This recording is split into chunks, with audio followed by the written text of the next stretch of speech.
Welcome to Chilltime with Jose. I'm Jose, the hostess with the most, host with the most. I was going to say hostess, the mostess, and we were like, I'm not female, I'm male.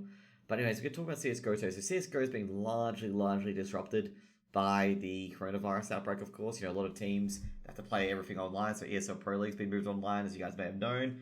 From ages ago, now Flashpoint's being moved online as well. I just realized that the, lighting here, a bit too harsh on my face. So we're just going to turn that down a little. Yep, there we go. It feels a bit harsh on my face. So yeah, it's pretty much, leagues across the world, going online, and well, not heroic, Fun plus Phoenix, well, they can probably be turned back to heroic now, given what's happened quite recently to them, which has been unfortunate, is that Astralis have taken one of their players, namely, as soon as it comes up shortly, S-Tag. So basically, Astralis have signed up S-Tag from heroic, which came out of, left field. I remember, I think it was, who was it telling me that Astralis picked up a new player. I think it was Nubage, actually. He was like, dude, you won't believe what happened. And he goes, S-Tag side of Astralis, and they're in America at the moment. So I've no idea how S-Tag's going to get to Europe, given that he's in America with the rest of the boys doing Flashpoint. And yeah, so Astralis, they got the sixth player. The main reason why they get the sixth player for is basically device, I reckon. Like, that's what I'm thinking is going to happen. It's something to do with device. So if device doesn't feel up to it, S-Tag could go instead. And then it came up the conversation that people started talking about, what if they use a six, in between tournaments, like, to anti-strat someone where they put S-Tag in because S-Tag knows the team a lot better, or, put an extra rifler in instead, or give someone a rest.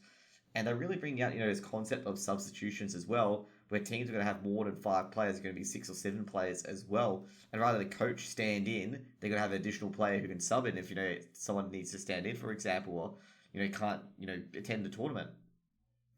So yeah, so basically S-Tag took the offer when he's in Fun Plus Phoenix, leaving Fun Plus Phoenix with 4 players. And we'll get to what happens to Fun Plus Phoenix later. But it was a dream come true for S-Tag, and S-Tag, he was decent player in 100% decent player in Heroic, or Fun Plus Phoenix, as we call him now. And yeah, so basically Astralis have done this because of AGO, effectively. From Russia with love, come back. I've actually never been to Russia, Karim. And also AGO have been doing the same thing where they've got 7 players, funnily enough. So basically Nickel and Naho and a few others are doing this at the moment. Heroic are very pissed off. Heroic are going to do a legal action because they sold the players to Fun Plus Phoenix, and with S-Tag going to Astralis, it could basically sink the deal, and I think it's already sunk the deal to begin with, potentially. So what's happened is now the deal's in jeopardy between Heroic and Fun Plus Phoenix, as you guys see there, and due to the Astralis moves. So what happened is that the Heroic CEO is going to probably put a motion in court to sue Astralis, given that Astralis negotiated in really bad faith. And that's what they're suggesting. Apparently, the Heroic guys have the evidence, and they effected the sale. And then Nicola Nyholm, probably a guy you shouldn't trust given what he's done in the industry previously, said that he defended his organization's actions. But we'll take it as it is. Basically, we'll be streaming matches in the near future. Yes, I will be 100% Karen. If it's a good time for me, I'll be definitely casting those matches. Okay, like I do a lot of casting. Okay, like I'm probably one of the highest, but not the highest person who grinds the most in casting a lot of games. Like, this is just, a podcast kind of thing that I just talk about to people in. So one of my Russian viewers asked, will I be casting more, of the matches in the future? And I'm just telling that yes, I will be. It's just, there's no matches on at the moment, unfortunately.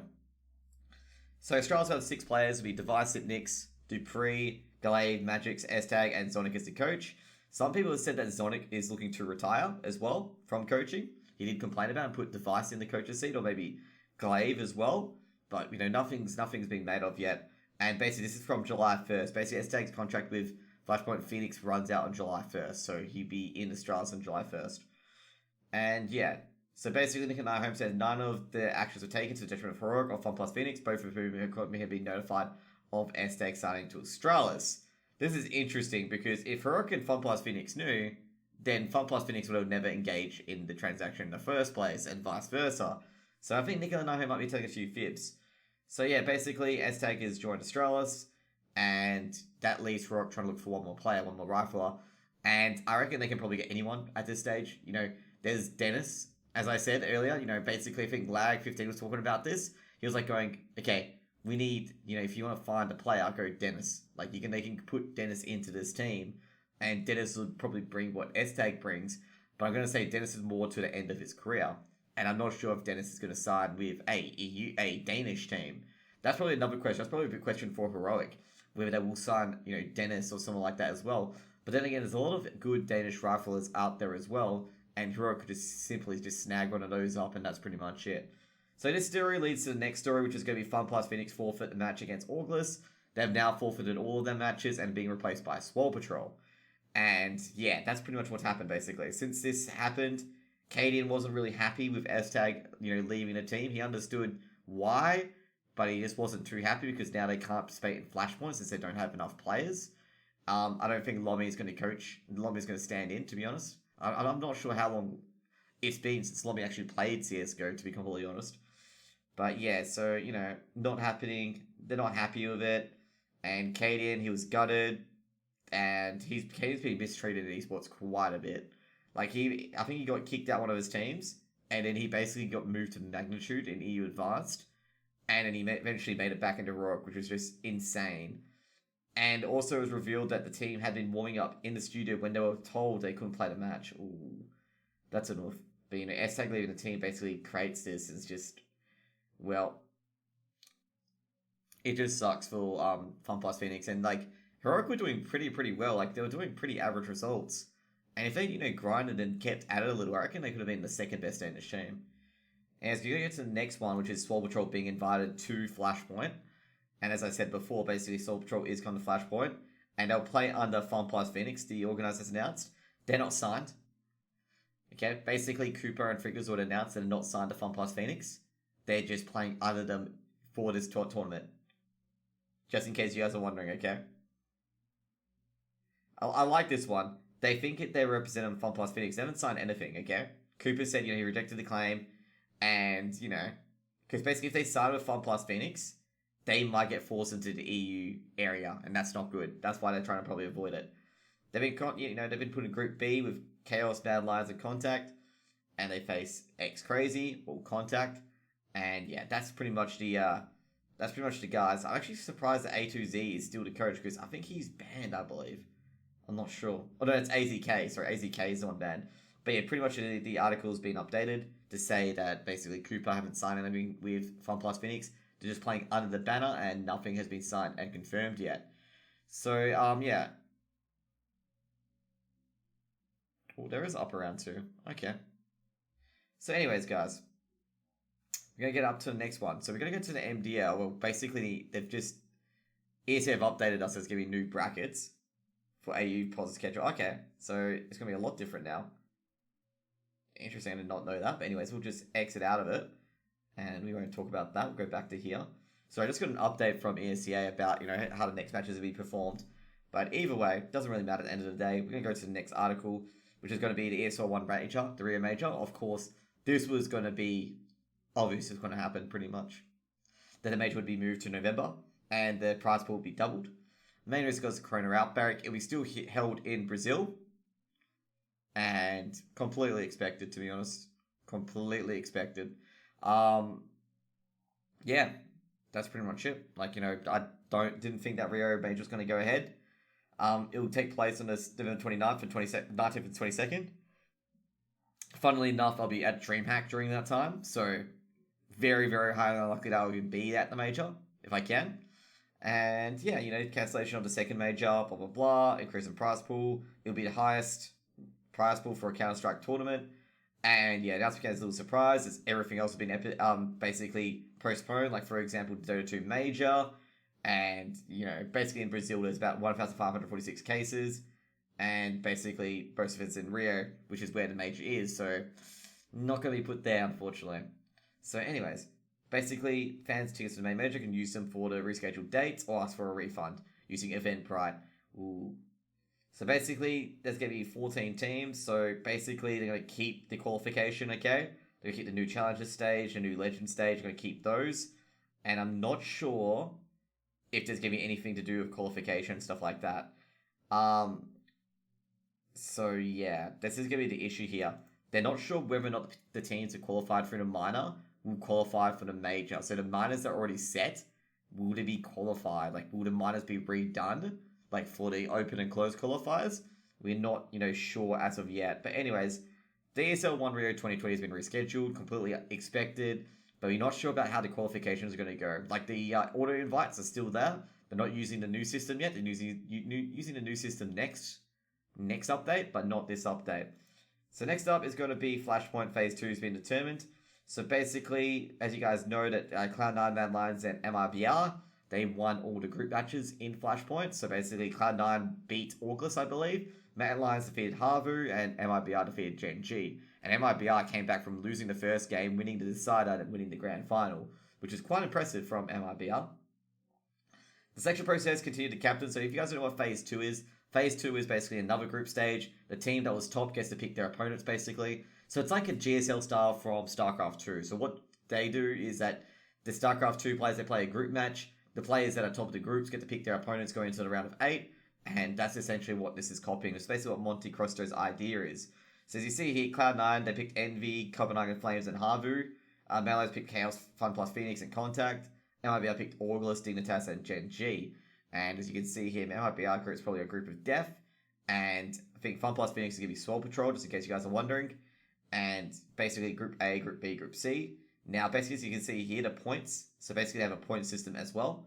And the top 8 teams from the first 8 to progress to the playoffs. So basically, the teams with the highest points will progress to the playoffs. So as you see here, there's a lot of teams with 30, 50, 75. So at the moment, these 9 teams will be vying for the playoff spots, basically.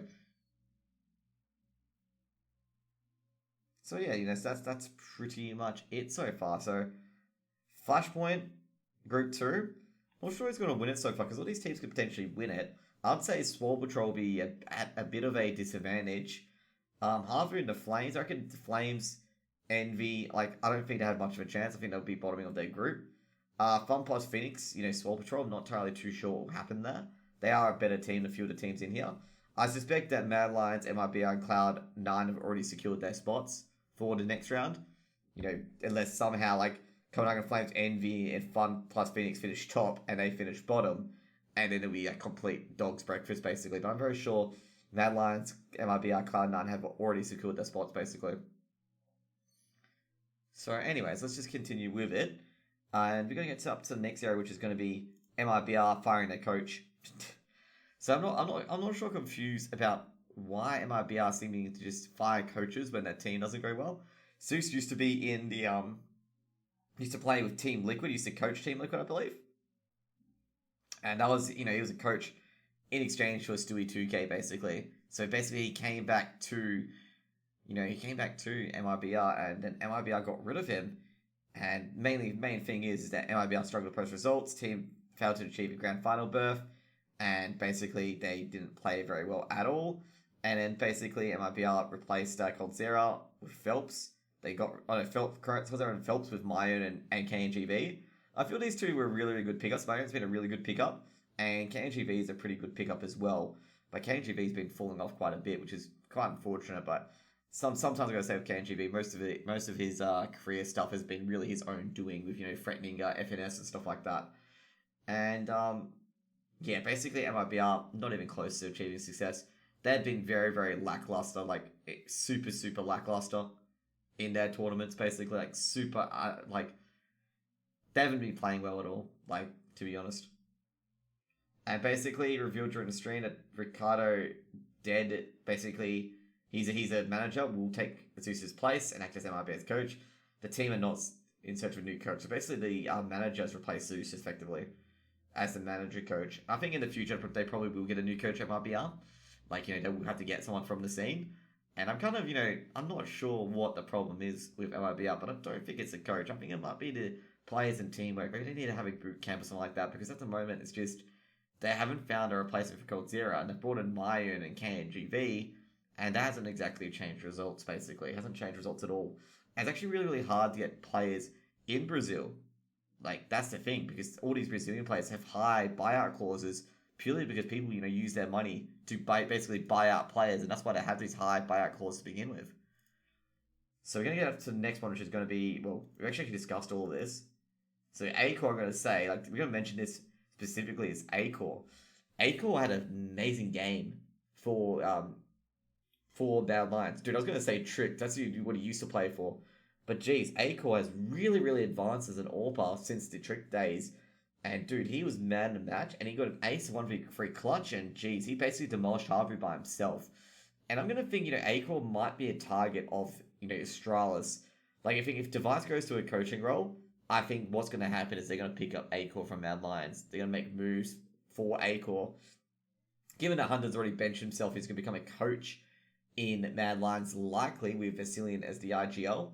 I think basically there's gonna be a lot of people surrounding Acor. I think Astralis might try to snake him. Maybe other teams as well, speak English will try to snake him because Acor's a very, very good AWPer.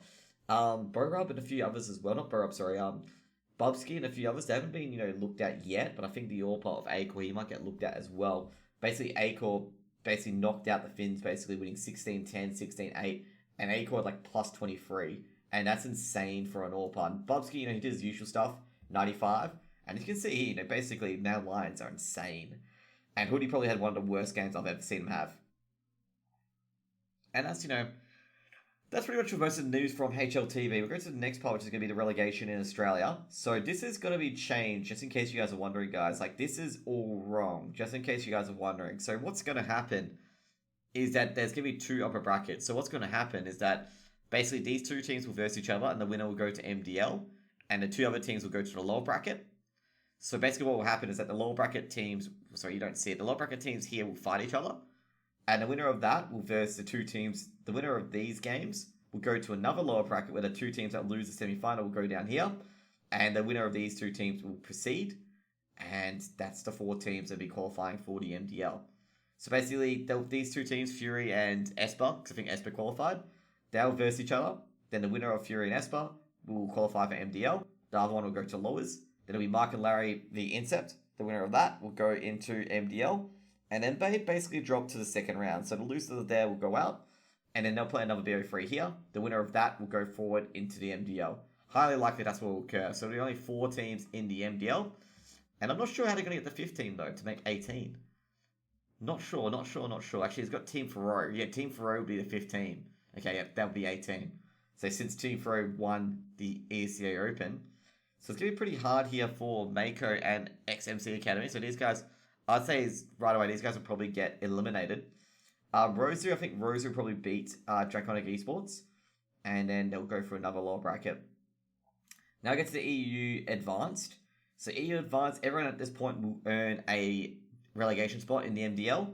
So from 5th to 6th. So basically Prima, Skade, Vexed, and whoever wins up Ambush and Salamander Gaming will gain a spot in the relegation. Basically, since there's only 6 teams left, so Alternate Attacks Endpoint will get relegation spots. So the winner of the advanced, of the upper bracket, will go to the grand final.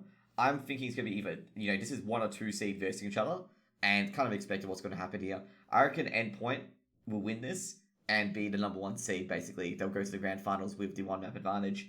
And I think, Alternate Attacks will be the team coming up to 2nd here for advanced.